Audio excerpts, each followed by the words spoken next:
নমস্কার বন্ধুরা, কেমন আছেন? নিশ্চয়ই ভালো আছেন। মাঝখানে অনেক দিন শরীর ভালো না থাকার জন্য আমি ভিডিও দিতে পারিনি, তবে আজ আপনাদের সাথে খুব ভালো একটি ভিডিও শেয়ার করব। ওল পাতার রেসিপি।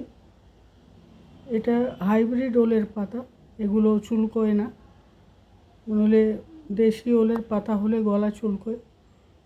আমি হাইব্রিড ওলের পাতা নিয়েছি, আর এটা পরিষ্কার করে ধুয়ে নিয়েছি।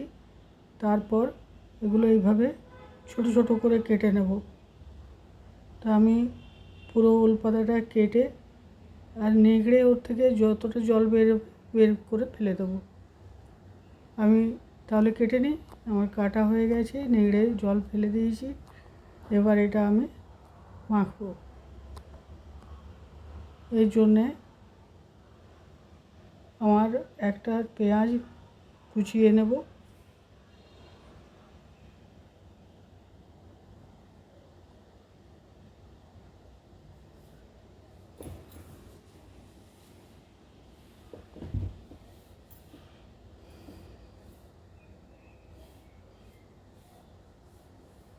পেঁয়াজটা কুচানো হয়ে গেছে,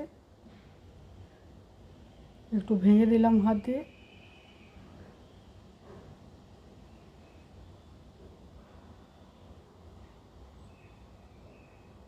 এক টুকরো আদা কুচিয়ে দিয়ে দেবো।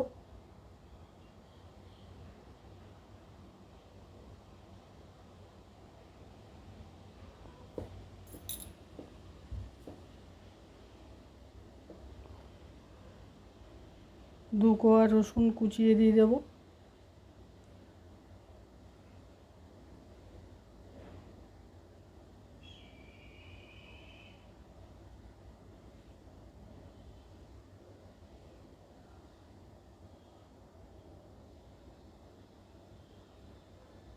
টোটাল আমি 4টে কোয়া নিয়েছি, 2 কোয়া বললাম কিন্তু নিয়েছি 4টে, দুটো ছোট দুটো বড়। এবার কাঁচা লঙ্কা কিছুটা দেব, পুরো দুখানা কাঁচা লঙ্কা পুরো দেব না। সবুজ ওল পাতার ভেতরে খুঁজে পাবেন না কোথায় রয়েছে কাঁচা লঙ্কা, আর মুখে গেলেই ঝাল লাগবে।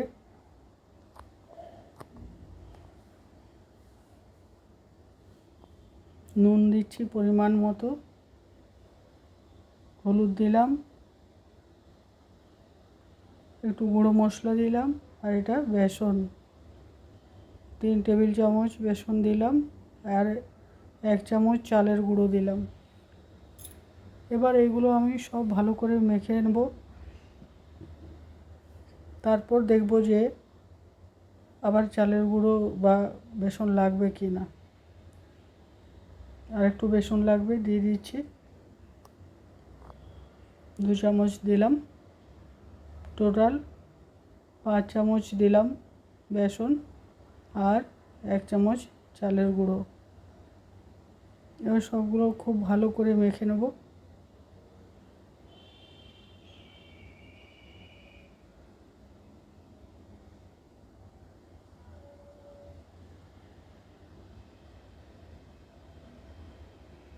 মাখাটা হয়ে গেছে আমার। এবার রান্নার জন্য একটা পেস্ট বানাবো। এক টুকরো আদা, আর একটা কাঁচা লঙ্কা, একটা টমেটো, আর একটা পেঁয়াজ, এগুলো আমি পেস্ট বানিয়ে নেব। এবার বড়াটা ভেজে নেব। বন্ধুরা, বড়াটা দুরকমভাবে ভাজা যায়। এক, যেভাবে আমি ভাজছি একটু কম করে তেল দিয়ে, আর এক, আপনি অনেকখানি তেল ঢেলে দিয়ে সব বড়াগুলো ডিপ ফ্রাই করতে পারেন। কিন্তু কি হয় যে তেলটা বারবার ব্যবহার করলে স্বাস্থ্যের জন্য ভীষণই ক্ষতিকারক। তাই আমি ততটাই তেল ব্যবহার করি যতটা আমার সেই রান্নাটার জন্যে প্রয়োজন। আপনারা আপনাদের পছন্দ মতো করে ভাজতে পারেন, বেশি করে তেল দিয়ে ডিপ ফ্রাই করে নিতে পারেন।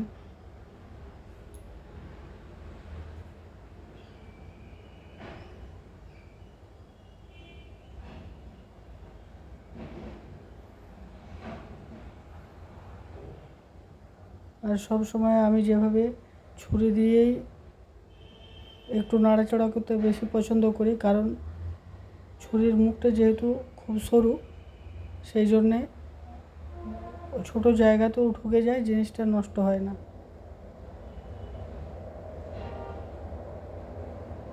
এইভাবে বড়াগুলো উল্টে পাল্টে ভেজে নেব ভালো করে।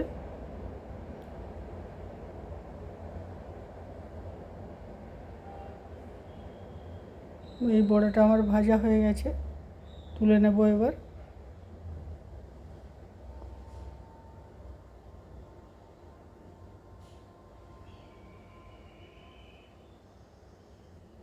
এইটা আপনি এমনিও ভাতের সাথে খেতে পারেন, ভাজা বড়াটাও খুব ভালো লাগবে।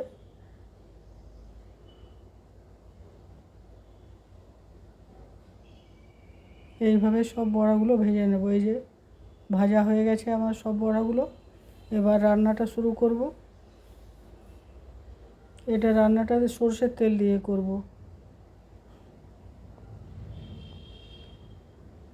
2 টেবিল চামচ আর একটুখানি তেল দিলাম, 2টো তেজপাতা, একটু জিরে, একটু গোটা গরম মশলা সব ফোড়নে দিলাম। একটু ভেজে নেব এগুলো।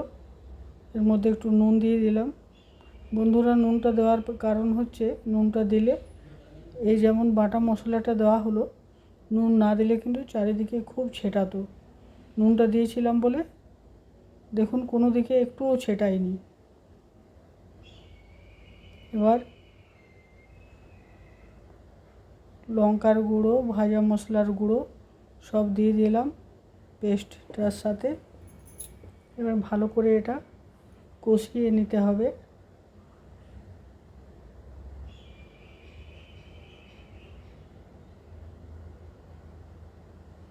সামান্য একটুখানি দই দিয়ে দিলাম, 2 চামচ দই।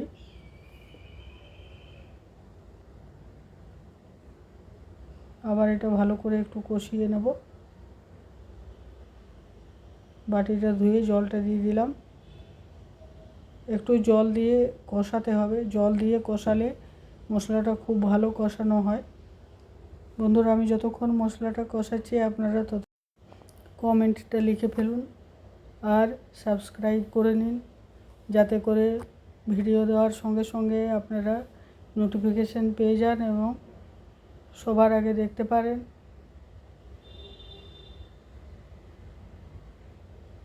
জল দিয়ে দিলাম পরিমাণ মতো, যেহেতু বড়া জল টানবে সেই জন্যে জল একটু বেশি করে দিলাম।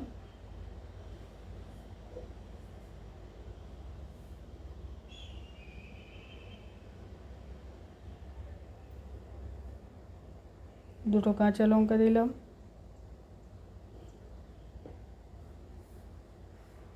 ঝোলটা ফুটে উঠেছে, এবার বড়াগুলো দিয়ে দেব।